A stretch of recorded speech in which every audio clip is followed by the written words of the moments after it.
Abdurrahman Qasim तुमियो पुराना stand ते मां वेठल आहियां। जीअं त मुंहिंजी अर्ज़ु मुंहिंजी गुज़ारिश इहा आहे त मूंखे 3 महीना थी विया मुंहिंजे दर जे घर में ई अंदरि मुंहिंजी गाॾी बीठी 125/2018 कारे कदर में।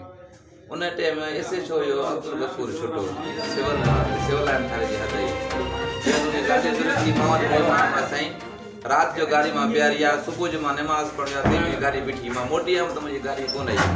मां वियोमांसि आयो जाइ वारा ॾिसी करे बसि मोटे हलिया विया। 3 महीना मुंहिंजी गाॾी किथे आहिनि चोरी थिया मुंहिंजी गाॾी जो को बि रद्द न थियो आहे कुझु बि न थियो आहे। 4-5 चक्कर मां पाण SSP साहब ॾे मसूद साहब मंगश रिव्यू में उन मूंखे जो कोई मसलो नहीं बेटा आपको गाड़ी मिल जाएगी। मां सर आपकी मेहरबानी थैंक यू। मां हिकिड़ो साफ़ बि आहियां मां हिकु मज़दूर माण्हू आहियां मां हिकिड़ो मज़दूर अॼोके दौर में पेट भरण जी बस त कोन्हे की मूंखे क़रीब 1 लख रुपयो काॾे वटि मां पंहिंजी गाॾी वठी सघां।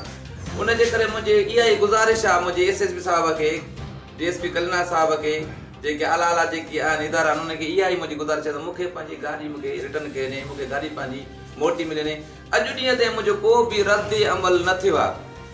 गफूर छुटे रहियो आहे मुन चयो हा भाई ॾियूं था मिलनि थी न मोटाई आहे नहीं कयो हूअं कयो आहे फलाणे ते टीरे ते न कुझु बि न का बि मूंखे का बि रिज़ल्ट न मिली आहे। मुंहिंजी अपील इहा ई आहे मुंहिंजी गुज़ारिश इहा आहे त मां ग़रीब जी साराह थी वञे ऐं मूंखे पंहिंजी गाॾी वापसि कई वञे।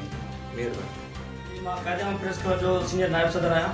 असांजो दोस्त साफ़ी दोस्त लालो अब्दुर्रहमान तुनियो हिन जी गाॾी गुम थी वई आहे तक़रीबन 3 महीना थी विया आहिनि हुनखे त अञा ताईं वापसि न मिली आहे यार खे।